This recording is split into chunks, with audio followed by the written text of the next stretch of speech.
Dear my student, আজকে আমি তোমাদের ঠিক একটু অন্যরকম পদ্ধতিতে জনসংখ্যা ভূগোলের জনঘনত্ব, মানুষ জমি অনুপাত এবং কাম্য জনসংখ্যা কাকে বলে সে সম্পর্কে বোঝানোর চেষ্টা করছি।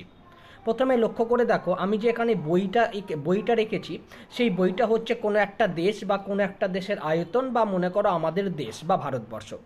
এবং এই ভারতবর্ষের অন্তর্গত এই অংশে যে আমি পেনগুলো রেখেছি, সেই পেনগুলোকে মনে করো আমাদের ভারতবর্ষ বা কোনো একটা দেশের মোট জনসংখ্যা। এবং এই ধারে যে পেনগুলো রেখেছি, এই পেনগুলো মনে করো সেই দেশের হচ্ছে মোট জমি। ওকে, অর্থাৎ এটা হচ্ছে বলছি আমরা মোট জনসংখ্যা, আর এটাকে বলছি আমরা মোট জমি। অর্থাৎ কোনো একটা দেশের মোট জনসংখ্যা এবং সেই দেশের মোট জমির অনুপাতকেই আমরা বলবো জনঘনত্ব। অর্থাৎ এটা হচ্ছে আমাদের মোট জনসংখ্যা, এটা হচ্ছে আমাদের মোট জমি। অর্থাৎ মোট জনসংখ্যা ও মোট জমির অনুপাতকেই আমরা বলবো জনঘনত্ব।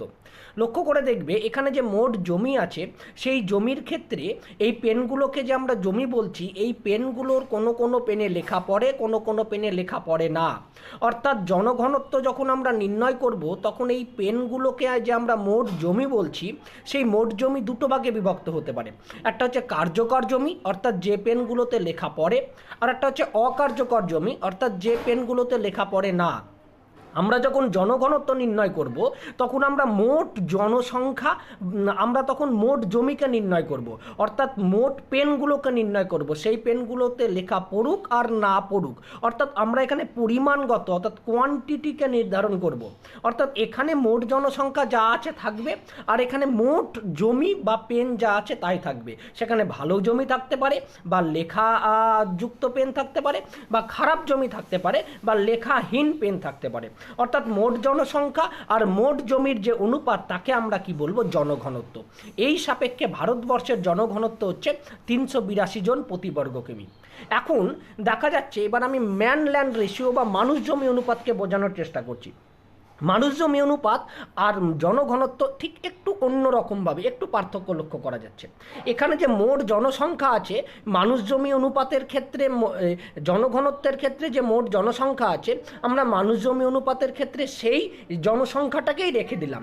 কিন্তু যখন আমরা মানুষ জমি অনুপাত নির্ণয় করব, তখন এখানে মোট জমিকে তুলনা না করে শুধুমাত্র যে পেনগুলো বা যে জমিগুলো আমাদের ফসল উৎপাদনের জন্য উপযোগী, বা যে এই সমস্ত পেনগুলোর মধ্যে যে পেনগুলো শুধুমাত্র লেখা পড়বে, বা এই সমস্ত জমির মধ্যে যে সমস্ত জমিগুলোতে আমরা শুধুমাত্র ফসল উৎপাদন করতে পারবো, সেই জমিটাকেই তুলনা করব।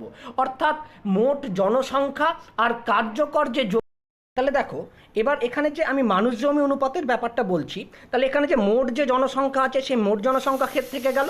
কিন্তু মানুষ জমি অনুপাতের ক্ষেত্রে আমরা শুধুমাত্র সেই পেনটুকু বা সেই জমিটুকুকে নিব, যে পেনটুকু বা যে জমিটুকু আমাদের লেখার কাজে বা ফসল উৎপাদনের পক্ষে উপযুক্ত। তাহলে এখানে জনঘনত্ব নির্ণয়ের ক্ষেত্রে আমরা মোট জমির পরিমাণ নিচ্ছিলাম, কিন্তু আমরা মানুষ জমি অনুপাতের ক্ষেত্রে শুধুমাত্র কি নিব? কার্যকর জমিটুকুকে বিবেচনা করব। অর্থাৎ কার্যকর পেন বা যে পেনটুকু আমাদের লেখা পড়ে, বা যে জমিটুকুকে আমরা ফসল উৎপাদনের জন্য উপযোগী করে তুলতে পারি। জনঘনত্বের ক্ষেত্রে আমরা ভালো মন্দ মোট জমিকে তুলনা করছিলাম, কিন্তু মানুষ জমি অনুপাতের ক্ষেত্রে শুধুমাত্র আমরা কার্যকর জমিকে বিবেচনা করছি। অর্থাৎ এখানে মোট জনসংখ্যা এবং কার্যকর যে জমি, এই দুইয়ের অনুপাতকেই আমরা কি বলছি? মানুষ জমি অনুপাত। কিন্তু লক্ষ্য করে দেখো, এর ক্ষেত্রে কি প্রভাবটা পড়ছে। এখানে দেখা গেল জনসংখ্যা বেশি এবং জমির পরিমাণ কি কম, ফলে স্বাভাবিকভাবে প্রত্যেক জনগণ, তাহলে এখানে জমির উপর চাপটা কি হবে? বেশি হবে, কারণ জমির পরিমাণ কম, জনসংখ্যার পরিমাণ বেশি, ফলে জনসংখ্যার পরিমাণ বেশি হওয়ার জন্য জমির উপর চাপ বেশি হবে। এবং স্বাভাবিকভাবে প্রত্যেক জনগণ, এই দেশের অন্তর্গত প্রত্যেক জনগণ, যেহেতু জমির পরিমাণ বা কার্যকর জমির পরিমাণ কম, সেহেতু সবাই সমানভাবে কাজ পাবে না। তাই কাজের সন্ধানে তাহলে দেখা যাচ্ছে এই সমস্ত দেশের জনগণ অন্যত্র বা অন্য কোনো দেশে চলে যাচ্ছে। অর্থাৎ মানুষ জমি অনুপাতের ক্ষেত্রে যদি কার্যকর জমির পরিমাণ কম হয়, তবে সেখানকার জনগণ কাজের সন্ধানে অন্য কোনো দেশে চলে যাবে। আর এইখানে এই ক্ষেত্রে যে কৃষি পদ্ধতিটা হয়, সেই কৃষি পদ্ধতিটাকে আমরা নিবিড় কৃষি বলছি। নিবিড় কৃষি বলতে কি বোঝায়? জনসংখ্যা বেশি এবং জমির পরিমাণ কম। ওকে, তাহলে সেই ক্ষেত্রে নিজের দেশ ত্যাগ করতে পারে, এবং যে কৃষি পদ্ধতিটা হচ্ছে সেই কৃষি পদ্ধতিটাকে আমরা কি বলছি? নিবিড় কৃষি। এখন যদি ঠিক উল্টো হয়, তাহলে মনে করো যে এইটুকুকে আমরা কার্যকর জমি করে দিলাম এইগুলোকে, আর এটাকে আমরা কি করে দিলাম জনগণ বা জনসংখ্যা হলো। তাহলে এখানে দেখা যাচ্ছে জনসংখ্যা হলো, জনসংখ্যার পরিমাণ কম এবং জমির পরিমাণ কি বেশি। তাহলে এই ক্ষেত্রে যে কৃষি পদ্ধতি হবে সেই কৃষি পদ্ধতিটাকে আমরা বলবো ব্যাপক কৃষি। ওকে, অর্থাৎ এখানে জমির পরিমাণ বা কার্যকর জমির পরিমাণ বেশি এবং জনসংখ্যার পরিমাণ কম। ফলে দেখা যাচ্ছে এখানে যেহেতু অনেক জমি পড়ে আছে, তাই কাজের সন্ধানে যে সমস্ত দেশের মানুষের কার্যকর জমির পরিমাণ কম, যেমন ভারতবর্ষের মানুষের কার্যকর জমির পরিমাণ কম, ফলে যে সমস্ত দেশের মানুষ সেই দেশ ত্যাগ করে অন্য দেশে চলে যাচ্ছে, তাহলে অন্য দেশে চলে যাচ্ছে মানে কোথায় আসবে? এখানে আসবে। তাহলে আমাদের ভারত থেকে মনে করো এইখানে লোক এলো, এইখানে লোক এলো, এইখানে লোক এলো, হলো, তার মানে এইখানে কাজের সুযোগটা বেশি পাচ্ছে, কারণ এখানে জনসংখ্যা যা তার থেকে জমির তুলনায় জমির পরিমাণ বা কার্যকর জমির পরিমাণ বেশি। ওকে, আর ফলে স্বাভাবিকভাবে অন্য দেশ থেকে লোক কাজের সন্ধানে এই দেশে চলে এলো, ফলে সবাই মোটামুটি কাজ পেলো, কারণ এখনও দেখা যাচ্ছে কার্যকর জমির পরিমাণ বেশি এবং জনসংখ্যার পরিমাণ কম। ফলে এই ক্ষেত্রে যে কৃষি পদ্ধতি, সেই কৃষি পদ্ধতিটাকে আমরা বলছি ব্যাপক কৃষি। অর্থাৎ কার্যকর জমির পরিমাণ বেশি হলে অন্য দেশ থেকে লোক আসতে পারে, আবার কার্যকর জমির পরিমাণ কম হলে অন্য দেশে লোক চলে যেতে পারে কাজের সন্ধানে। এখন লক্ষ্য করে দেখো যে কোনো একটা দেশের ক্ষেত্রে এরকম কন্ডিশন হয় যে যতটা কার্যকর জমি আছে ততটাই আমাদের কি জনসংখ্যা আছে।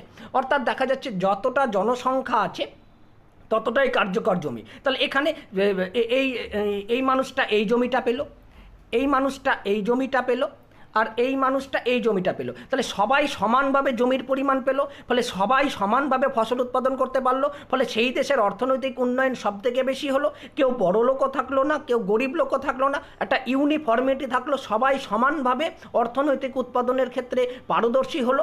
অর্থাৎ এই ক্ষেত্রে কি হচ্ছে যে যতটা জনসংখ্যা ততটাই সম্পদ, এই দুইয়ের পরিমাণ যখন সমান হবে তখন সেটাকে আমরা বলছি অপটিমাম পপুলেশন বা কাম্য জনসংখ্যা। ওকে, কাম্য জনসংখ্যা। তাহলে আমরা তিনটে জিনিস পেলাম। আমরা কি কি জিনিস পেলাম? আমরা যদি এখানে বলি এটাকে বলছি মোট জনসংখ্যা। এই মোট জনসংখ্যার সাপেক্ষে যে মোট যে জমি, এই মোট জনসংখ্যার সাপেক্ষে মোট যে জমি তাকে আমরা বলছি জনঘনত্ব। আবার এই মোট জনসংখ্যার সাপেক্ষে যে শুধুমাত্র কার্যকর জমি তাকে আমরা বলছি মানুষ জমি অনুপাত। আর মোট জনসংখ্যা আর মোট জমি দুটোর পরিমাণই যদি সমান হয় তখন তাকে আমরা বলবো কাম্য জনসংখ্যা। ওকে, আবার অপরদিকে আরেকটা হয় যে জনসংখ্যা কি বেশি, জমির পরিমাণ কি কম, জনসংখ্যা হচ্ছে বেশি এবং জমির পরিমাণ কম, তখন সেটাকে আমরা বলছি ওভার পপুলেশন। যেমন ভারত, বাংলাদেশ, জনসংখ্যা বেশি, জমির পরিমাণ কম, তখন তাকে আমরা বলবো ওভার পপুলেশন। আবার এখানে দেখা যাচ্ছে যে জনসংখ্যা কি কম এবং জমির পরিমাণ বেশি, তখন তাকে আমরা বলছি আন্ডার পপুলেশন। অর্থাৎ জনসংখ্যা কি কম কিন্তু জমির পরিমাণ অত্যন্ত পরিমাণে বেশি, তখন তাকে বলছি আন্ডার পপুলেশন। এই ক্ষেত্রে ব্যাপক কৃষি হওয়ার সম্ভাবনা আছে। আর যখন দুটোই সমান হয়ে যায়, অর্থাৎ যতটা পরিমাণ জমি আছে ততটা পরিমাণই যদি জনসংখ্যা থাকে তখন তাকে আমরা বলবো কাম্য জনসংখ্যা। এইভাবে আমি একটা সহজ সরল পদ্ধতিতে তোমাদের এই জিনিসটা বোঝানোর চেষ্টা করলাম। লক্ষ্য করে দেখো, আমি এখানে একটা চার্ট অঙ্কন করেছি। মানুষ যদি 10 হয়, পেন যদি 3 হয়, তাহলে জমির ওপর চাপটা কি বেশি, অর্থাৎ তিনটে পেনের ওপর 10 জন চাপ দিচ্ছে, ফলে কি 7 জন কাজ পাচ্ছে না, সেই 7 জন নিজের দেশ ত্যাগ করছে, ফলে সেখানে নিবিড় কৃষি। আবার 10টা মানুষ হয় আর যদি 13টা পেন হয়, তাহলে কি হচ্ছে 10 জন মানুষ কাজ পেয়ে যাচ্ছে, তিনটে পেন এখনো কিন্তু ফাঁকা থাকছে, অর্থাৎ জমির ওপর চাপটা কি কম, অর্থাৎ পেনের ওপর চাপ কম, ফলে অন্য দেশ থেকে আরও 3 জন এসে কিন্তু কাজ পেতে পারে, সেটাকে বলছে ব্যাপক কৃষি। আবার যদি দুটোই সমান হয়, অর্থাৎ এটাও 10 এটাও 10, অর্থাৎ যতটা জনসংখ্যা ততটাই জমি, তাহলে সেই দেশের অর্থনৈতিক উন্নয়ন সব থেকে বেশি। তাহলে এটা হচ্ছে জনঘনত্ব, এটা হচ্ছে মানুষ জমি অনুপাত, আর এটা হচ্ছে অপটিমাম পপুলেশন। দুটোই যদি সমান হয় তাহলে কাম্য জনসংখ্যা।